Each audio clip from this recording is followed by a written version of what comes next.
Assalamualaikum warahmatullahi wabarakatuh. Salam sejahtera. Saudara-saudara, hari ini tepat 20 Oktober 2020 atau 20-10-2020. Saya membuat catatan tentang setahun pemerintahan Jokowi Ma'ruf. Dan inilah catatan saya. Setahun Jokowi Ma'ruf, beban rakyat dan negara kian berat. 20 Oktober 2020 ini genap setahun usia pemerintahan Presiden Joko Widodo dan Wakil Presiden Kiai Haji Ma'ruf Amin. Atau jika digabungkan dengan periode pertama, hari ini adalah genap 6 tahun Indonesia berada di bawah pimpinan Presiden Joko Widodo. Kalau diminta menilai perjalanan setahun terakhir, apalagi 6 tahun terakhir, tanpa bermaksud melebih-lebihkan, cukup jelas saya melihat ada banyak sekali kemunduran yang telah kita alami. Di bawah kepemimpinan Presiden Jokowi, rakyat dan negara sama-sama memikul beban yang kian berat. Saya mencatat ada 4 beban berat yang bobotnya kian besar selama pemerintahan Presiden Joko Widodo berlangsung. Pertama adalah beban utang. Akibat miskalkulasi, mismanagement, serta kerja-kerja pembangunan tuna konsep, Indonesia kini harus menanggung beban utang yang sangat berat. Mengutip laporan Bank Dunia, International Debt Statistic 2021, utang luar negeri Indonesia saat ini menempati urutan ke-6 tertinggi di antara negara-negara berpendapatan menengah dan rendah. Saat ini, utang luar negeri kita lebih dari 402 miliar US dollar atau sekitar 6.000 triliun. Jauh lebih besar dibanding dengan utang Argentina, Afrika Selatan ataupun Thailand. Selain utang luar negeri, tahun ini juga pemerintah telah menerbitkan global bond sebesar 4,3 miliar US dollar. Dengan tenor 30 tahun. Artinya, utang ini akan jatuh tempo pada tahun 2050. Jadi, jangankan mengurangi beban rakyat dan negara, pemerintah justru sedang melarikan sebagian persoalan menjadi beban anak cucu kita nanti.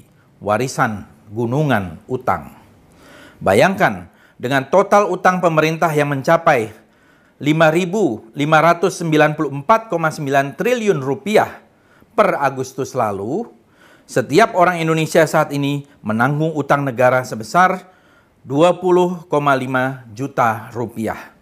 Sejarah kelak mencatat anak cucu kita menerima legasi utang. Beban yang kedua adalah beban hukum.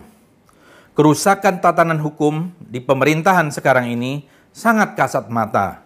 Dulu di periode pertama kita pernah disuguhi 16 paket kebijakan hukum dan ekonomi.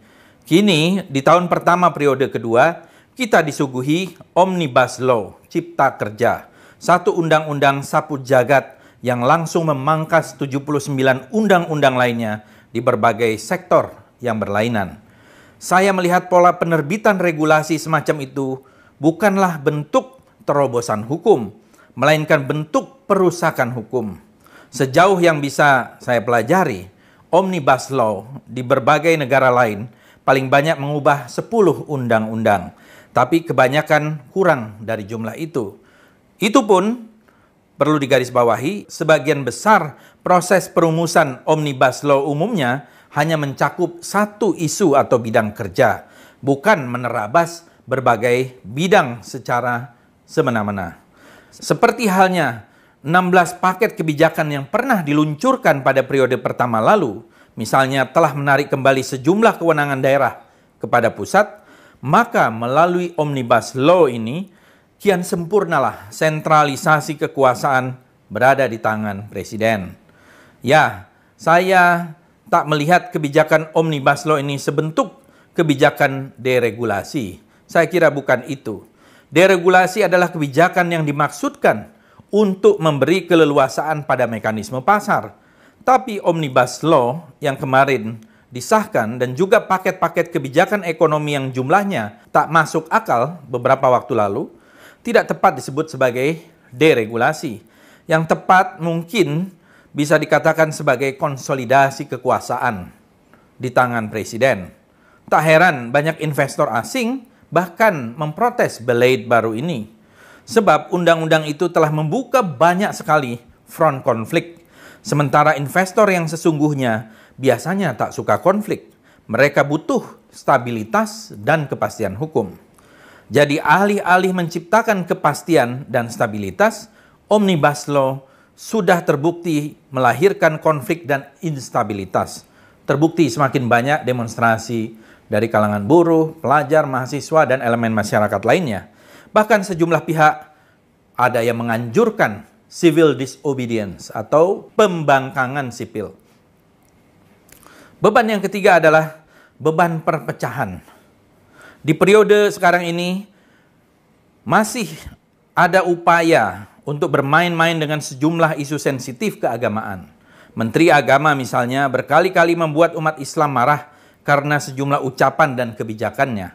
Pancasila yang seharusnya menjadi alat pemersatu melalui draft RUU haluan ideologi Pancasila justru membuat banyak marah orang dan bahkan menjadi pemecah belah.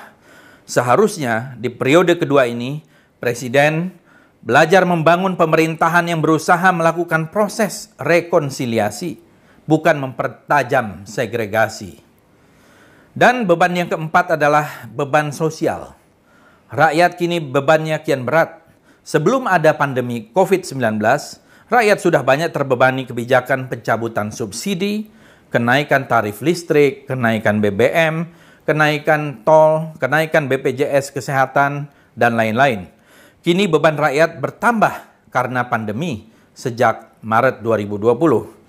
Ironisnya, pemerintah terkesan menggunakan pandemi ini justru sebagai momen menolong para pengusaha atau taipan, bukan lebih banyak menolong rakyat kecil. Stimulus pemulihan ekonomi nasional, PEN misalnya, 24%-nya digunakan untuk menolong korporasi. Hanya 12% saja yang digunakan untuk belanja kesehatan. Inilah sesuatu yang ironis. Tak heran, menurut sejumlah survei seperti dilakukan Litbang Kompas misalnya, mayoritas rakyat mengaku tidak puas pada pemerintahan Joko Widodo dan Wakil Presiden Ma'ruf Amin.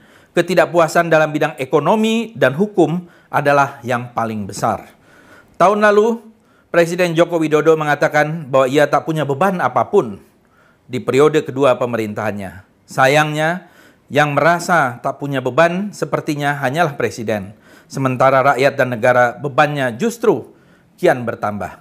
Mudah-mudahan dalam waktu-waktu ke depan, kita diberikan kebijakan-kebijakan yang lebih pro rakyat dan mempermudah kehidupan rakyat oleh pemerintahan Pak Jokowi dan Pak Ma'ruf Amin. Terima kasih. Wassalamualaikum warahmatullahi wabarakatuh.